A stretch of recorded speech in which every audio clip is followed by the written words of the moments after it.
அனைவருக்கும் வணக்கம். சற்றுமுன் வெளியான முக்கிய அறிவிப்படி, மக்களே மகிழ்ச்சியாக இருங்கள். அடுத்து உங்களுக்கு வரப்போகிறது புதிய ஜாக்பாட். உங்கள் வங்கி கணக்கில் மத்திய அரசு ரூபாய் 12,000 வழங்குகிறது. சமீபத்தில் தமிழக அரசு குடும்பத் தலைவிகளுக்கு ரூபாய் 5,000 வழங்கியுள்ள நிலையில் தற்போது மீண்டும் புதிய அறிவிப்பாக மத்திய அரசு தமிழக மக்களின் வங்கி கணக்கில் ரூபாய் 12,000 செலுத்தப் போவதாக அறிவித்துள்ளது. இதை பத்தி விரிவாக நம்ம வீடியோல பார்க்கிறோம். வீடியோ ஸ்கிப் பண்ணாம பாருங்க. வீடியோக்குள்ள போறதுக்கு முன்னாடி இந்த வீடியோக்கு லைக் பண்ண பிரச்சனைக்குங்க. வாங்க வீடியோக்குள்ள போகலாம்.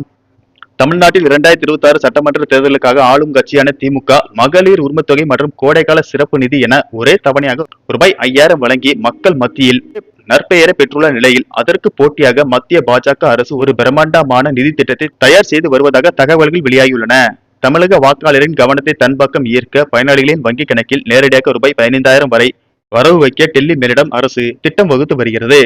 சமீபத்தில் திருச்சிக்கு வருகை தந்த மத்திய உள்துறை அமைச்சர் அமித்ஷா தமிழக பாஜக நிர்வாகிகளுடன் ரகசிய ஆலோசனை கூட்டத்தில் இந்த விவகாரம் முக்கிய இடம் பிடித்ததாக தெரிகிறது.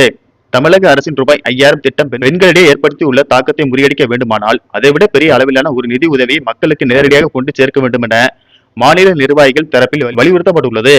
இதை கவனத்தில் கொண்ட அமித்ஷா மத்திய அரசின் பல்வேறு நலத்திட்டங்களை ஒருங்கிணைத்து ஒரு மெகா தொகுப்பை வழங்க ஒப்புதல் அளித்துள்ளதாக கூறப்படுகிறது. மத்திய அரசின் கேஸ் மானியம், உரமானியம் மற்றும் பிரதமரின் கிசான் சம்மான் நிதி போன்ற பல்வேறு திட்டங்களின் கீழ் வழங்கப்படும் நிலுவைத் தொகைகளை ஒருங்கிணைத்து அவற்றை மொத்தமாக 15,000 ரூபாயாக பயனாளிகளுக்கு வழங்க ஆலோசிக்கப்பட்டு வருகிறது. நேரடி பலன் பரிமாற்றம் மூலம் இந்த தொகை மக்களின் வங்கி கணக்கிற்கு செல்லும் போது அது ஆளுங்கட்சியின் திட்டத்தை விட அதிக தாக்கத்தை ஏற்படுத்தும் என பாஜக நம்புகிறது. இது வெறும் தேர்தல் கால அறிவிப்பாக மட்டுமின்றி தமிழகத்தில் பாஜகவின் வாக்கு வங்கியை உறுதிப்படுத்தும் என கூறப்படுகிறது.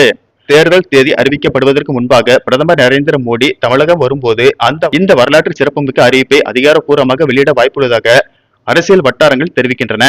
தமிழகத்தில் வலுவான கூட்டணி அமைப்பதற்கும் அதிமுக மற்றும் திமுக ஆகிய திராவிட கட்சிகளுக்கு பலமான சவாலை அளிப்பதற்கும் இத்தகைய நிதி சார்ந்த அறிவிப்புகள் பாஜக அரசுக்கு கை கொடுக்கும் என எதிர்பார்க்கப்படுகிறது. இதனால் தமிழக மக்களின் வங்கி கணக்கில் ரூபாய் 15,000 வரவைக்கப்பட உள்ளதால் தமிழக மக்களிடையே மகிழ்ச்சியை ஏற்படுத்தி உள்ளது. நன்றி, வணக்கம்.